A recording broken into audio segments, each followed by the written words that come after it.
சரியான நேரம் பார்த்து எவ்வளவு பெரிய சல்லிப்பய அப்படிங்கிறதுக்கு உரிமையில பேசுறேன் சொல்றேன்.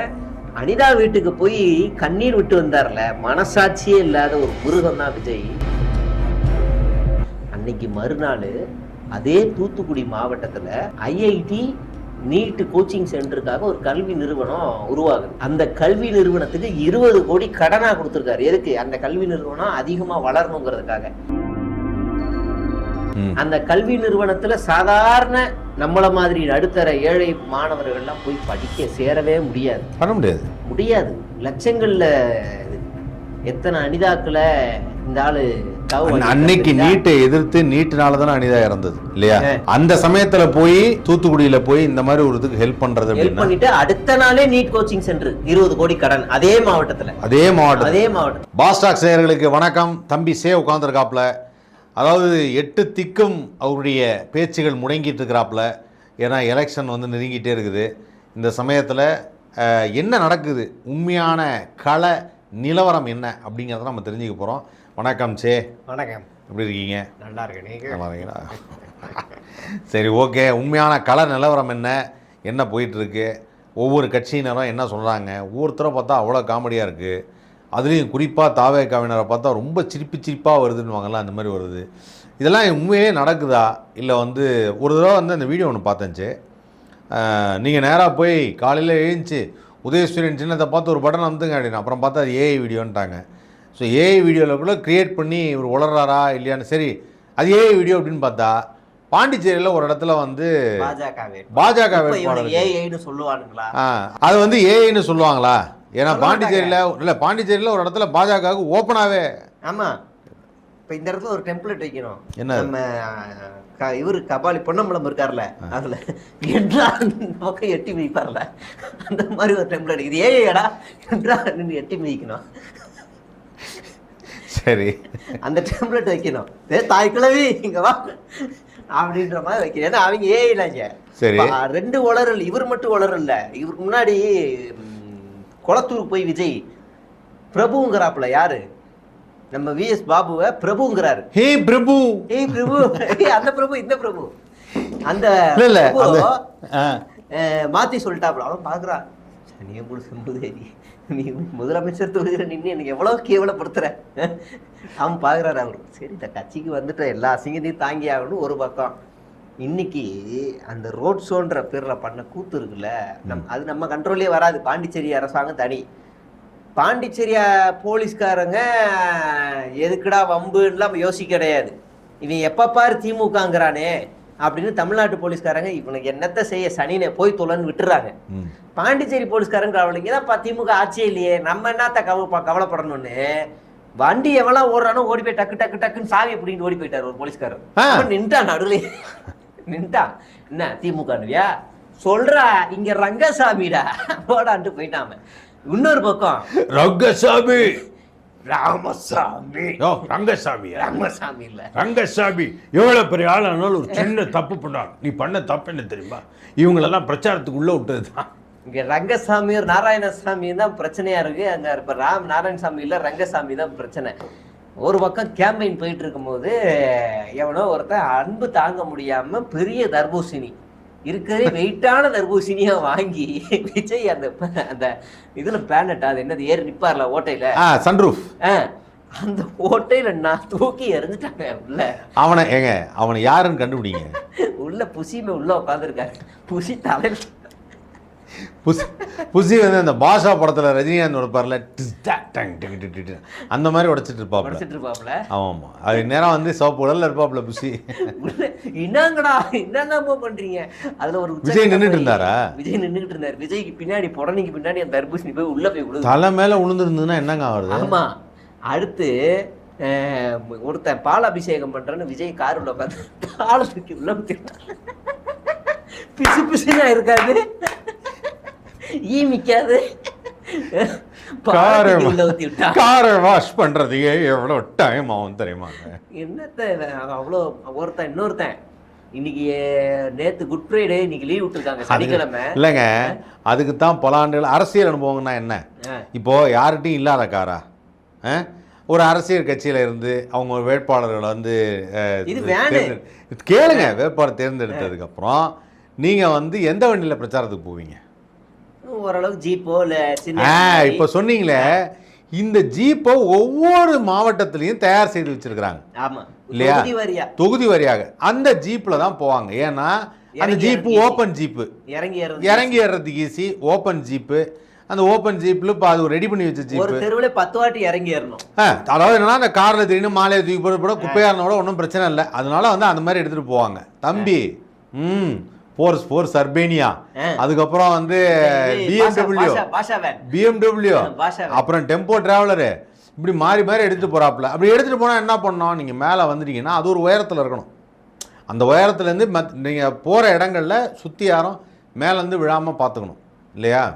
அநேகமாக நீங்கள் அடுத்த மீட்டிங்கில் பாருங்கள், மேலேருந்து ஒருத்தர் பறந்து. ஆமாம், பாஷா வேன்ல ஏறி அது இன்னொருத்தன் என்ன பண்ணிட்டான், சனிக்கிழமை அரை டவுசர் போட்டு வண்டி மேலே ஏறிட்டான். கருப்பு கலர் காரில் வண்டியில் ஏறிட்டான்.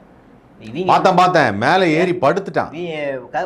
ஒயிட் வேன் தான், பாஷா வேன் தான் நினைக்கிறேன். ஏறிட்டான், பிடிச்சி தூக்கி எரிஞ்சிட்டாங்க. பின்னாடி கூர்மையாக நிற்கிது அந்த கம்பி. அவன் ஏறுறான், இப்படி பிடிச்சி தூக்கி எறிகிறாங்க. கொஞ்சம் அந்த பக்கம் விழுந்தான்னா அப்படியே சொருகி இருப்பான் உள்ள.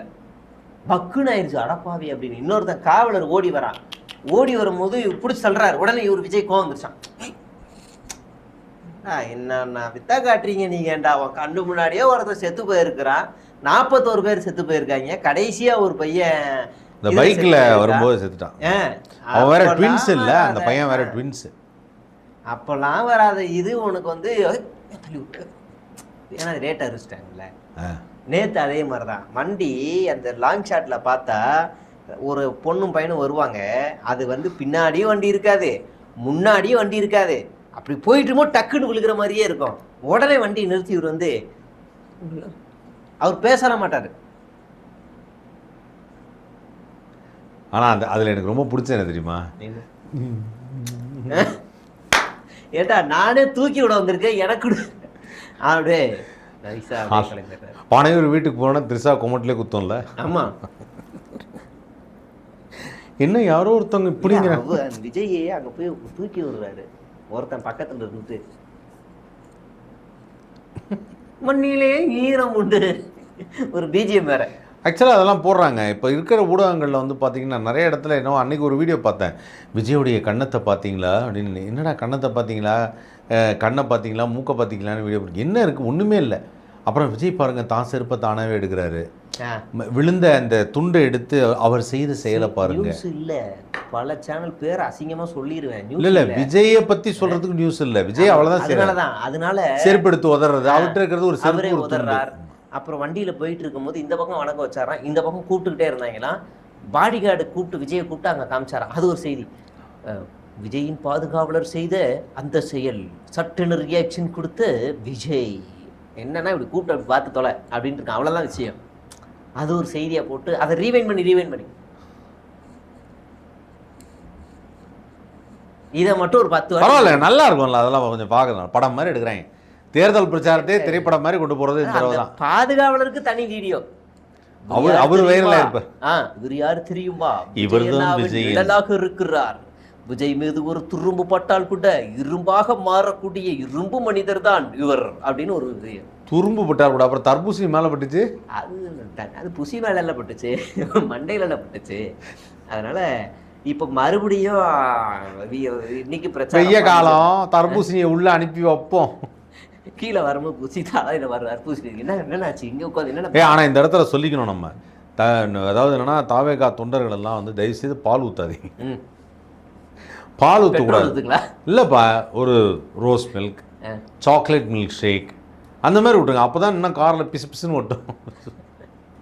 எனக்கு தெரிஞ்சு கொதிக்கிற தார் ஊற்றி விட்டுடலாம். கொதிக்கிற தார் ஊற்றி விட்டுடலாம்.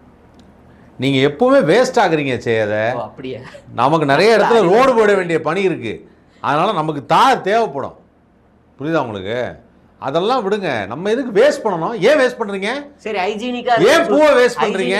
சுடு தண்ணி ஊற்றி விட்டுருவோம். தண்ணியும் நமக்கு பிரச்சனை. அது மாதிரி பூமிக்கு பேர் சுடு தண்ணி. அதெல்லாம் பூமிக்கெல்லாம் போகாது. சுடுதண்ணி என்பது நமக்கு அத்தியாவசிய தேவை. அதான் எதையுமே வேஸ்ட் பண்ணாதீங்க. அதுக்கப்புறம் அயன்மேன் கவசத்தில் தான் வருவார் விஜய். அயன்மேன் கவுஸ்துலேயே வந்து பிரச்சாரம் பண்ணிட்டு அயன்மேன் கவுஸ். சமீபத்தில் ஒரு ட்ரெய்லர் வந்தது பார்த்தீங்களா, TN 2026ன்னு. ஆமாம், அந்த ட்ரெய்லரில் வந்து ஃபுல் அண்ட் ஃபுல் நட்டி வந்து விஜய் மாதிரியே கெட்டப் போட்டு நடிச்சிருக்காப்புல. ஆனால் நான் அதில் ஒரு டயலாக் வந்து ரெடின் கிங்ஸ்லி பேசுகிறாரு, சூப்பராக இருந்தது. அது என்ன ஆக்டராக இருந்தால் வாழலாம், என்ன தமிழ்நாட்டு ஆளு இருக்கு தப்பு இல்லை அப்படின்னு. எப்ப இல்லை என்ன அப்படின்னு. ஆனால் நான் கிடைச்ச தகவல் என்னன்னா, அந்த படம் விஜய்க்கு பாசிட்டிவான படம்னு கேள்விப்பட்டேன். எது அந்த படம் கண்டிப்பாக விஜய்க்கு பாசிட்டிவாக தான் அந்த இருக்கும். படம் வந்து விஜயோட கேம்பெயினுக்கு ஒரு பூஸ்ட் கொடுக்கும்.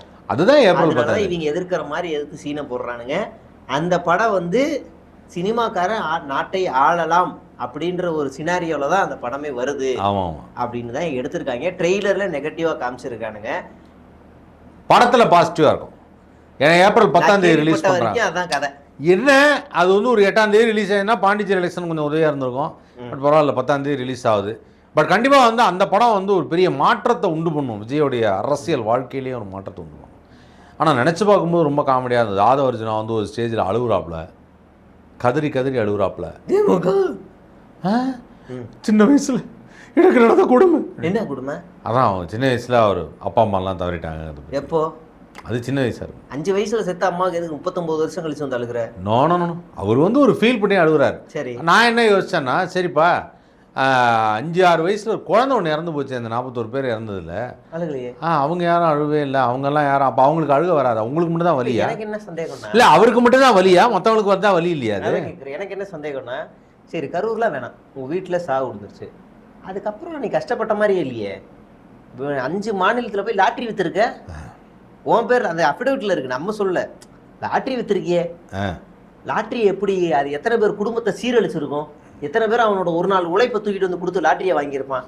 அதான் அந்த அந்த ஒரு நாள் உழைப்பில் வாழ்ந்தது தான் இவர். இது வாங்கியிருக்கு. எவனோட எத்தனை பேரோட உழைப்பில் வளர்ந்து அவ்வளோ பெரிய உடம்பை வளர்த்து வச்சு தான் நீங்கள் வந்து நிற்கிற. இப்படிதானே கேட்கணும். எத்தனை பேர் குடும்பம் நடுத்தரில் நின்றுருக்கும். கரெக்டு. நம்ம தமிழ்நாட்டில் சம்பாரிச்ச மொத்த பணத்தையும் லாட்டரியில் போட்டுக்கிட்டு இருந்தாங்க. அது எல்லாத்தையும் ஜெயலலிதா ஒழிச்சு விட்டாங்க. இப்போ நீ வந்து ஜெயலலிதா பிரிலா படிச்சேன் அப்படிங்கிறல, ஜெயலலிதா இந்நேரம் நீ இல்லைன்னா இங்கேயே வித்து 4-5 குடும்பத்தை சீரழிச்சிருப்ப. அதான் இங்கே படிச்ச, ஆனால் எங்கே போய் வித்த? அங்கே வித்துருக்க. அப்போ உனக்கு இந்த மாநில சோறு தான் போட்டிருக்கு. இப்போ நீ நன்றி கடன் இல்லாமல் துரோகம் பண்ணிக்கிட்டு இருக்கிற. பண்ணுவாப்புல, இன்னும் நிறையா பண்ணிக்கிட்டு இருக்க. சரி, அப்போ லாட்ரி வித்துருக்க. எங்கள் ஊரில் 5 வயசுல செத்த முனுசாமி, 5 வயசுல அவங்க அம்மா விளந்த முனுசாமியோ குப்புசாமியோ இப்பவும் அப்படியே தான் இருக்காங்க. ஏதோ கொஞ்சம் நிலை மாறி இருக்கு. ஆனால் இன்னைக்கு தனியார் விமானத்தில் போயிட்டு வரேன். உனக்கு 400 தனி விமானத்தில், சாரி தனி விமானமா, தனி விமானத்தில் போயிட்டு வரேன். அதுலயும் கையில ஒரு பாட்டிலோட போயிட்டு வர. 200 கோடி சொத்து இருக்கு. எப்படி அழக்கூடாதுப்பா? நீ 4 பேரோட கண்ணீரை துடைக்கணுமே. அதெல்லாம் துடைக்க மாட்டாங்க. என்ன துண்டு துண்டு இல்லை, என்ன வித்த காட்டுற நீ?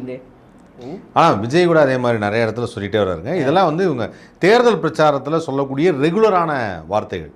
ரெகுலராக என்ன சொல்றதுன்னா, உங்களுக்காக நான் அதை விட்டு வந்திருக்கேன், இதை விட்டு வந்திருக்கேன், என்னுடைய புகழை விட்டு வந்திருக்கேன், சினிமா விட்டு வந்திருக்கேன், சொத்தை விட்டு வந்திருக்கேன். ஆனால் வர்றது BMW காரு, ஃபோர் சர்பினி. எவ்வளோ ஏழைகளின் கார் தெரியுமா? BMW ஏதோ பாவம் ஒரு காயலாக்கடையில் போகிற வண்டி மாதிரி என்னோ நினச்சி அவர் ஓட்டு வர்றாரு. ரொம்ப ரொம்ப ஏழ்மைப்பட்ட ஒரு நடிகராக இருக்கார் விஜய். எல்லாத்தையும் விட்டுட்டார், துறந்துட்டார், முற்றும் துறந்த முடிவாயிட்டார். அவர் கொடுத்துட்டு வந்திருக்காருன்னு யாரு? இல்ல எல்லாத்தையும் கொடுத்துட்டு வந்திருக்காரு. இவரு இன்னும் பனையூரை விட்டு வரல. ஆமா, இவர் என்னத்தை அப்படி விட்டுட்டு வந்தாராம்? எல்லாத்தையும் விட்டுட்டு வரல, கொடுத்துட்டு வந்திருக்காரு. யாருக்கு? எல்லாத்தையுமே கொடுத்துட்டு வந்திருக்காரு. அவங்க பையனுக்கு கடன் கொடுத்துருக்காரு, பொண்ணுக்கு கூட கடன் கொடுத்துருக்காரு. ஆமா, 4.5 லட்சம் ரூபாய் கொடுத்துருக்காருல. பொண்டாட்டிக்கு கடன், பெத்த ஆத்தா அப்பனுக்கு கடன், எல்லாத்தையும் கொடுத்துட்டு தானே வந்திருக்காரு. இப்படி ஒரு மனுஷன் நீங்க பாத்திருக்கீங்களா? சான்சே இல்லை. இவ்வளவு பேருக்கு கடன் கொடுத்துருக்காருங்க. ஆனா டிரைவர் பேர்ல சொத்து வாங்கியிருக்காருங்க. டிரைவர் பேர்ல சொத்து. நான் கூட டிரைவருடைய பையன், மதிப்பிற்குரிய அந்த டிரைவர் ராஜேந்திரன் அவர்கள், எனக்கு ரொம்ப வருஷமா அது தெரியும், நல்ல மனிதர். அவருடைய பையனுக்கு சீட்டு கொடுத்தா நான் கூட எமோஷன் ஆயிடுச்சேன். டிரைவர் பையனுக்கு சீட்டு கொடுத்துறாங்க. அப்புறம் தான் தெரியுது அனிலா வாழ்ந்துருக்கீங்க. இல்ல, நான் ஒரு 10 நிமிஷம் நானே அனிலா மாறிட்டாச்சே. என்ன ஒரு எமோஷனலான விஷயம் அப்படின்னு 10 நிமிஷத்துக்குள்ள அந்த சந்தோஷம் முடிஞ்சிருச்சு. ஏன்னா அந்த டிரைவர் பேர்ல ஒரு ரியல் எஸ்டேட் வச்சிருக்காப்ல. ஆமா, அவரு இப்போ பிசினஸ் பார்ட்னர். அந்த பிசினஸ் பார்ட்னருக்கு அதாவது இது சொல்லுவாங்கல்ல, அது ஒரு படத்துல வரும், பாஷா படம் பார்த்துருக்கீங்க, அதுல வந்து ஒரு டைலாக் வரும், ஏய் நாளைக்கு இவனை தான் நீ கட்டிக்க போற, இவனை நீ கட்டிக்கிட்டா இந்த சொத்தும் என் கூட தான் இருக்கும், நீயும் இங்கே தான் இருப்ப என்ன, அந்த நாயும் இங்கே தான் இருக்கும் அப்படின்னு சொல்லி அப்படி அவமரியாதையாக பேசுவான். அந்த மாதிரி இது என்னன்னா, எது வெளியில் போறியா இரு, உனக்கு எம்எல்ஏ சீட் தரேன், நீ எதோ வந்தாலும் இங்கேயே இரு. புரியுதா உனக்கு? சொத்து அவர்கிட்டே தான் இருக்கும். ஏன்னா பார்ட்னர் ஆச்சே, வெளியில் போயிடக்கூடாதுல்ல. அதனால் அது கரெக்டாக செஞ்சுருக்காப்புல. அவ்வளோதான். சரியான நேரம் பார்த்து எவ்வளோ பெரிய சல்லிப்பைய அப்படிங்கிறதுக்கு உரிமையில் பேசுகிறேன். உரிமையில்